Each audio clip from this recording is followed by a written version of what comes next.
नमस्कार, खबरें अब तक में आपका स्वागत है। मैं हूं आपके साथ पवन शर्मा। खबरें अब तक में आज बात होगी गुजरात में पीएम मोदी के नए अंदाज की, बिहार और झारखंड के पेश किए गए बजट की, साथ ही अखिलेश यादव ने उठाए गए एक बड़े मुद्दे की। इन तमाम मुद्दों पर विस्तार से करेंगे चर्चा, लेकिन इससे पहले आइए नजर डालते हैं इस वक्त की हेडलाइंस पर। जयपुर आईआईटी भवन के नाम से प्रसिद्ध अभय सिंह के पास मिला गांजा, पुलिस ने हिरासत में लिया। रणवीर अलावादिया को सुप्रीम राहत, शो ऑन एयर करने की छूट, कोर्ट की नसीहत, मर्यादा का रखें ख्याल। तुरंत बच्चे पैदा करें, परसीमन को लेकर हंगामे के बीच तमिलनाडु सीएम स्टालिन ने दिया चौंकाने वाला बयान। उत्तर प्रदेश में विधायकों के फोन नहीं उठा रहे हैं अधिकारी, शासन ने दिए सख्त कार्रवाई के निर्देश। छत्तीसगढ़ में राज्य सरकार ने पेट्रोल के दामों में 1 रुपए की कटौती की।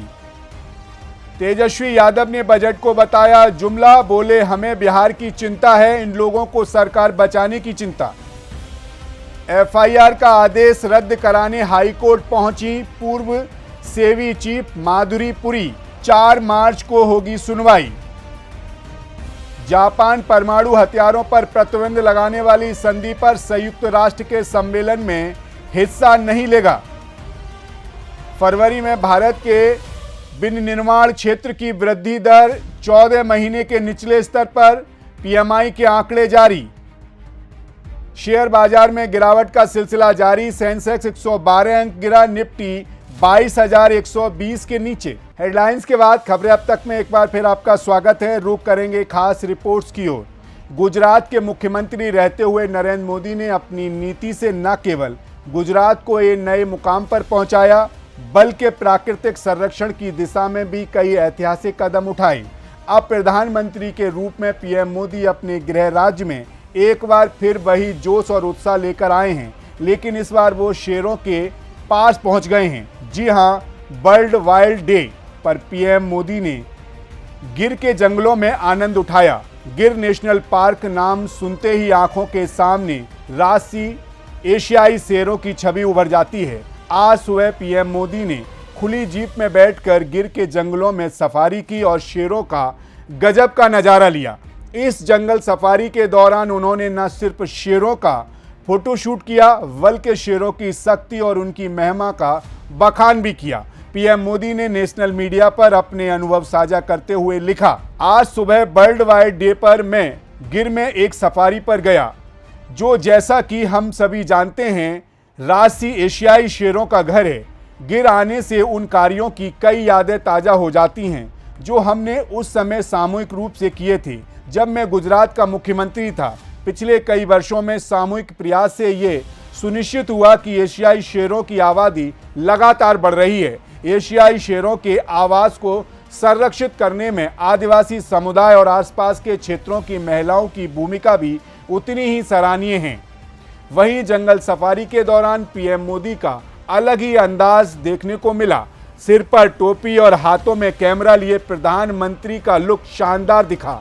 विश्व वन्य जीव दिवस के मौके पर पीएम मोदी एक खास जैकेट पहने हुए नजर आए, जिस पर शेर के पंजे की तस्वीर छपी हुई थी। शेरों के सामने पीएम मोदी का ये अनुभव अंदाज वाकई देखने लायक था। इस दौरान वे कुछ देर रुककर उस प्राकृतिक नज़ारे को अपनी आंखों में कैद करते हुए नजर आए।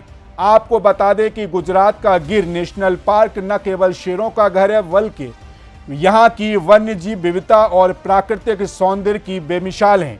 ये पार्क 1400 वर्ग किलोमीटर में फैला हुआ है और यहाँ एशियाई शेरों के अलावा दुर्लभ पक्षी, तेंदुआ और अन्य वन्य प्रजातियां पाई जाती हैं। गिर में किए गए संरक्षण प्रयासों का परिणाम ये हुआ कि 1960 के दशक में शेरों की संख्या जहां सिर्फ 200 थी, वहीं अब ये बढ़कर 674 तक पहुंच चुकी है।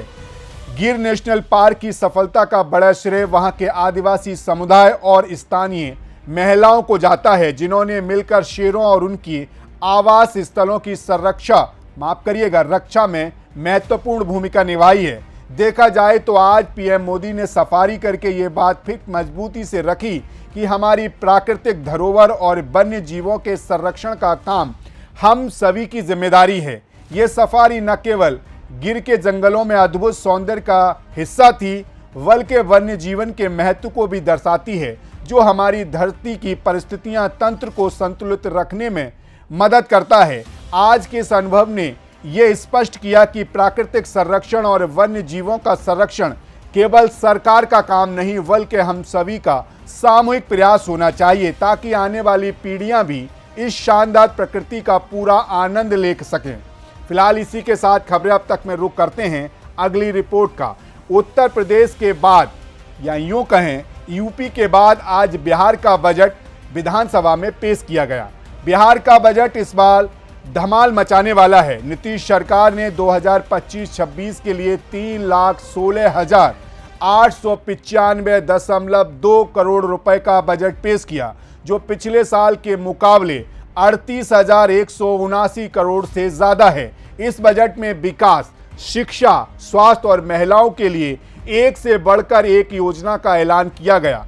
तो आइए जानते हैं इस बजट में और क्या खास है जो बिहार के भविष्य को चमकाने वाला है। वित्त मंत्री सम्राट चौधरी ने अपने बजट भाषण में कई महत्वपूर्ण घोषणाएं की। उन्होंने बताया कि अगले वित्तीय वर्ष में राज्य को 2,60,000 करोड़ रुपए का राजस्व प्राप्त लक्ष्य निर्धारित किया गया है, जो पिछले साल से 34,033 करोड़ रुपए अधिक है। इस बढ़े हुए बजट का प्रयोग बिहार के विभिन्न क्षेत्रों में विकास को गति देने के लिए किया जाएगा। जैसे बिहार के बजट में निजी निवेश को प्रोत्साहन किया गया है। 1,60,669 करोड़ रुपए वेतन और पेंशन के लिए दिया गया है। कुल 55,737 करोड़ सकल ऋण के लिए प्रस्तावित किया गया है। आपदा के लिए 9204 करोड़ रुपए, 7,118 करोड़ स्थानीय निकाय के लिए तय है। बजट में 32,798 रुपए राजकोषीय घाटा होने की उम्मीद है। राजस्व के लिए 8,831 करोड़ रुपए रखा गया है। स्वास्थ्य, इंफ्रास्ट्रक्चर, शिक्षा और सुधार के लिए विशेष प्रावधान है। वहीं इसके अलावा सबसे ज्यादा 60,964 करोड़ रुपए शिक्षा विभाग को मिलेगा, ताकि राज्य के शिक्षा ढांचे में सुधार और विस्तार हो सके। स्वास्थ्य के लिए 20,335 करोड़ रुपए, शहरी और ग्रामीण सड़कों पर 17,908 करोड़ रुपए का आवंटन किया गया है। इतना ही नहीं, महिलाओं के लिए भी एक खास ऐलान किया गया है, जो पहले किसी बजट में नहीं किया गया था। जी हां, वित्त मंत्री सम्राट चौधरी ने महिलाओं के लिए शहरों में स्पेशल जिम खोलने की घोषणा की है। साथ ही महिलाओं के लिए विशेष शौचालय की योजना बनाई गई है, जो उनके लिए बहुत सहायक साबित हो सकती है। वहीं किसानों की बात करें तो सम्राट चौधरी ने किसानों के लिए भी कई योजनाओं का ऐलान किया। बिहार में 1,289 करोड़ रुपए की लागत से बाजार समितियों का विकास किया जाएगा। साथ ही किसानों को MSP का मूंग और अरहर की दाल की खरीदारी का लाभ मिलेगा। इसके अलावा हर प्रखंड में कोल्ड स्टोर भी बनाए जाएंगे और सुविधा डेयरी के तर्ज पर प्रखंड स्तर पर तरकारी सुविधा आउटलेट खोले जाएंगे। देखा जाए तो कुल मिलाकर ये बजट न केवल बिहार के विकास की नई दिशा दिखाएगा, बल्कि ये हर वर्ग और हर क्षेत्र को मजबूत करने का काम भी करेगा। महिलाएं, किसान, विद्यार्थी और आम जनता सभी के लिए बजट उम्मीदों से भरा हुआ लग रहा है। बल्कि विपक्ष फिर भी इस बजट पर सवाल उठा रहा है। हालांकि इस बजट में कितना दम है ये तो तब पता चलेगा जब ये फैसले बिहार के भविष्य को चमकाएंगे। फिलहाल इसी के साथ खबरें अब तक में रुक करेंगे अगली रिपोर्ट्स की ओर। बिहार के अलावा आज का दिन झारखंड के लिए भी ऐतिहासिक साबित हुआ, जब वित्त मंत्री राधाकृष्ण किशोर ने वित्तीय वर्ष 25-26 के लिए 1,45,400 करोड़ रुपए का अबुआ बजट पेश किया। इस बजट में राज्य के हर वर्ग के लिए कुछ खास योजनाओं का ऐलान किया गया। पिछले साल के बजट से इस बार ज्यादा राशि आवंटित की गई है और इसका असर झारखंड के हर नागरिक पर पड़ेगा। झारखंड बजट में हुए बड़े ऐलान क्या हैं, चलिए आपको बताते हैं। शिक्षा के क्षेत्र में बड़ा बदलाव लाने के लिए जमशेदपुर, गुमला और साहेबगंज में नए विश्वविद्यालय खोले जाएंगे। रांची, देवघर, धनबाद, जामड़ा, खूंटी में मेडिकल कॉलेजों की स्थापना होगी। शिक्षा का स्तर बढ़ाने के लिए राज्य में इनोवेशन हब और बिजनेस स्कूल भी खोले जाएंगे।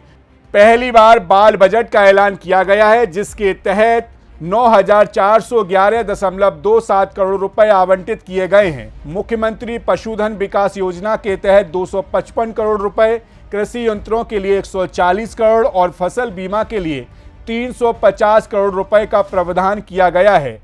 जल संसाधन और कृषि उपज भंडारण के लिए भी बड़े बजट का ऐलान किया गया है। झारखंड में एमएसएमई क्षेत्र को मजबूत करने के लिए नया सेल बनाया जाएगा। मैया सम्मान योजना के तहत 13,363 रुपए की बड़ी राशि आवंटित की गई है। पर्यटन को बढ़ावा देने के लिए प्रखंड स्तर पर पर्यटन सर्किट बनाए जाएंगे। सर्वजन पेंशन योजना, राज्य सरकार ने सर्वजन पेंशन योजना के तहत 3,850 करोड़ रुपए आवंटित किए हैं। आंगनवाड़ी केंद्रों का निर्माण, झारखंड में अगले साल 2,500 नई आंगनवाड़ी केंद्रों का निर्माण किया जाएगा। झारखंड सरकार ने कौशल विकास मिशन के तहत 585 करोड़ रुपए का बजट निर्धारित किया है। देखा जाए तो झारखंड के लिए 2025 का बजट एक नए अवसर और विकास की शुरुआत का प्रतीक है। इसमें हर वर्ग के लिए कुछ न कुछ विशेष है, चाहे वे शिक्षा, स्वास्थ्य, कृषि, उद्योग या महिला सशक्तिकरण हो। वित्त मंत्री राधाकृष्ण किशोर ने जिस तरह से राज्य के हर कोने तक विकास की किरण पहुंचाने की दिशा में योजनाएं बनाई हैं, वह स्पष्ट रूप से झारखंड को एक नई पहचान और समृद्धि की ओर ले जा सकता है। मगर इसके लिए जरूरी है कि इस प्लान को सोच समझकर धरातल पर उतारा जाए। फिलहाल ये तो थी खबरें अब तक की आज की खास खबरों की खास रिपोर्ट, लेकिन इसके अलावा एक खास बात आपसे जरूर करेंगे। आज अखिलेश यादव ने एक ऐसा मुद्दा उठाया जो बेहद अलग और दिलचस्प है। दरअसल नीति आयोग के पूर्व सीईओ अमिताभ कांत के हालिया बयान पर उन्होंने अपनी बात रखी, जो पूरे देश में चर्चा का विषय बन गया। अमिताभ कांत ने कहा था कि भारत को $30 ट्रिलियन की अर्थव्यवस्था बनाने के लिए कड़ी मेहनत की जरूरत है, ना कि वर्क लाइफ बैलेंस। उन्होंने ये भी कहा था कि भारत के लोगों को हर हफ्ते में 80 से 90 घंटे काम करना चाहिए और काम न करने की बातें पैशन बन गई हैं। अब इस बयान के बाद अखिलेश यादव ने एक भावुक और प्रशंसक चिट्ठी लिखी, जो सीधे युवाओं के दिलों तक पहुंची। अपने एक्स अकाउंट पर उन्होंने लिखा, प्रिय यंग एम्प्लॉइज, जो लोग एम्प्लॉइज को 90 घंटे तक काम करने की सलाह दे रहे हैं, क्या वो इंसान की जगह रोबोट की बात तो नहीं कर रहे? क्योंकि इंसान तो जज्बात और परिवार के साथ जीना चाहता है। ये लोग ना भूलें कि युवाओं के सिर्फ हाथ पैर नहीं, एक दिल भी होता है जो खुलकर जीना चाहता है। और बात घंटों काम करने की नहीं, बल्कि दिल लगाकर काम करने की होती है। क्वांटिटी नहीं, क्वालिटी ऑफ वर्क सबसे ज़रूरी है। अब देखा जाए तो ये बात कितनी साधारण लगती है, उतनी ही साधारण नहीं है। अखिलेश यादव ने न केवल एक मजबूत तर्क दिया, बल्कि उन्होंने ये भी दिखा दिया कि काम की गुणवत्ता, मेहनत और इंसानियत का महत्व क्यों है। ये सिर्फ घंटों की संख्या से काम का मूल्य मापना सही नहीं। क्या हमें सिर्फ कड़ी मेहनत पर जोर देना चाहिए या फिर वर्क लाइफ बैलेंस और मानसिक स्वास्थ्य को भी अहमियत देनी चाहिए? अखिलेश यादव ने शायद भारतीय जनता पार्टी की सरकार को तंज कसते हुए बात उठाई, लेकिन उनका ये बयान एक गंभीर मुद्दे को सामने लाता है, जिस पर किसी को विचार करने की, या यूं कहें जिस पर हर किसी को विचार करने की आवश्यकता है। इस मुद्दे पर एक ठोस चर्चा होनी चाहिए ताकि हम समझ सकें कि एक स्वस्थ समाज और अर्थव्यवस्था के लिए सही काम का संतुलन कैसे बन सकता है। आखिरकार ये सिर्फ काम नहीं, घंटों की बात नहीं, बल्कि ये हमारी जीवन शैली, हमारी मानसिकता और शारीरिक मजबूती की बात है। फिलहाल इसी के साथ मुझे दीजिए इजाजत और आप बने रहिए सी न्यूज़ भारत के साथ।